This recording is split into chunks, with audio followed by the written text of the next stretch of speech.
تو تکبیر اللہ اکبر کا ترجمہ تو سبھی کو پتہ ہے، اللہ اکبر کا مطلب اللہ سب سے بڑا ہے، اللہ سب سے بڑا ہے۔ اب اگر اسی ایک چیز کو ہم سمجھ لیں اور اپنے ذہن میں بٹھا لیں تو ہمیں نماز میں توجہ نصیب ہو جائے گی۔ انسان جب یہ کہتا ہے کہ اللہ سب سے بڑا ہے، تو جب سب سے بڑا ہے اس کا مطلب یہ ہے کہ اس کے ہر حکم کے سامنے میں نے اپنے آپ کو جھکانا ہے۔ اس لیے کہ دنیا میں تو بات بڑے کی چلتی ہے، جو بادشاہ ہوتا ہے، جو حکمران ہوتا ہے، جو مالک ہوتا ہے، جس کے پاس پاور ہوتی ہے اس کی بات چلتی ہے۔ جب انسان اپنی زبان سے یہ کہہ دیتا ہے اللہ اکبر کہ اللہ سب سے بڑا ہے، اس کا مطلب بات چلے گی تو اللہ کی چلے گی۔ اس لیے جو حکم اللہ کا مل جائے وہ مجھے قبول ہے۔ اور اسی سے دوسری بات یہ سمجھ میں آتی ہے، ہمارے ہاں آج کی دنیا میں عقل پرستی کا بہت رجحان ہے۔ کہتے ہیں اس کے اندر لاجک کیا ہے، اس میں حکمت کیا ہے، اس کا فلسفہ کیا ہے۔ جب اللہ تعالیٰ نے کسی چیز کا حکم دے دیا تو یہ بات اچھے طریقے سے یاد رکھنی چاہیے کہ اس کی لاجک آپ کو سمجھ میں آئے یا نہ آئے، اس حکم کا ماننا لازمی ہے۔ کیوں؟ اس لیے کہ اللہ اکبر، اللہ سب سے بڑا ہے۔ جب اللہ نے حکم دے دیا تو آپ کی عقل اور اللہ کی عقل میں کوئی فرق تو ہوگا۔ جب بچے کی عقل میں اور باپ کی عقل میں فرق ہے تو انسان اور اس کے خالق کی عقل میں فرق نہیں ہوگا۔ کیا ضروری ہے جو باتیں بچے کو سمجھ میں نہ آتی ہوں وہ اس کے والد کو بھی سمجھ میں نہ آئیں؟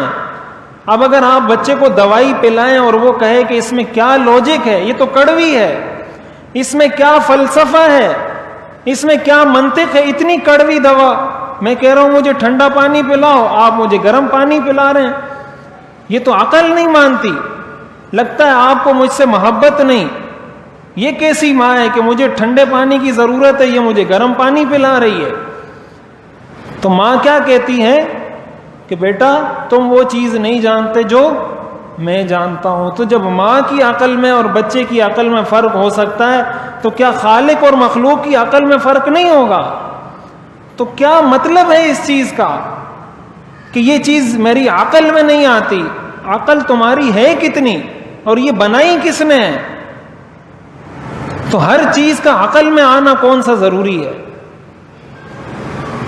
اسی لیے جو تکبیر تشریق پڑھی جاتی ہے نا ذی الحجہ کے دنوں میں، اللہ اکبر لا الہ الا اللہ واللہ اکبر، اس کا فلسفہ علماء نے یہ لکھا ہے کہ ان دنوں میں بہت سارے وہ اعمال ہوتے ہیں جو انسان کی عقل میں نہیں آتے۔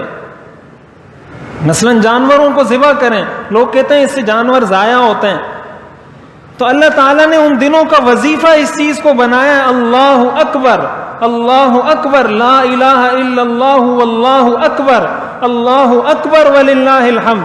یہ وظیفہ اس لیے بنایا ہے کہ تم اس کو جانوروں کا ضیاع کہو، پیسوں کا ضیاع کہو، یہ اللہ کا حکم ہے اور اللہ اکبر ہے۔ جب وہ اکبر ہے تو اس کی بات کا ماننا تم پر لازم ہے۔ تو جب انسان اللہ اکبر کہتا ہے وہ یہ اقرار کرتا ہے کہ اللہ کے ہر حکم کے سامنے میرا ہر فلسفہ فیل ہے۔ اور اس کا ثبوت قرآن کریم کی اس آیت سے ہوتا ہے۔ کفار نے ایک اعتراض کیا تھا، احل اللہ انما البیع مثل الربا۔ کافر یہ کہتے تھے کہ اللہ تعالیٰ نے کہا ہے کہ سود حرام ہے اور خرید و فروخت جائز ہے، حالانکہ سود میں اور خرید و فروخت میں کیا فرق ہے؟ خرید و فروخت میں بھی انسان نفع کماتا ہے اور سود میں بھی انسان نفع کماتا ہے۔ انما البیع مثل الربا، سورہ بقرہ کی آیت ہے یہ، کہ خرید و فروخت اور سود ایک جیسی چیز ہے۔ اب چاہیے تو یہ تھا کہ اس کا کوئی لاجیکل جواب دیا جاتا کہ نہیں اس میں یہ فرق ہے، یہ فرق ہے، یہ فرق ہے۔ اللہ تعالیٰ نے کیا جواب دیا قرآن میں؟ اللہ نے فرمایا احل اللہ البیع وحرم الربا، اللہ نے بے کو حلال کیا ہے اور سود کو حرام کیا ہے، بس یہ اللہ کا جواب ہے قرآن میں۔ احل اللہ البیع وحرم الربا، اللہ نے خرید و فروخت کو حلال کیا ہے اور سود کو حرام کیا ہے، بس کوئی لاجک نہیں چلے گی۔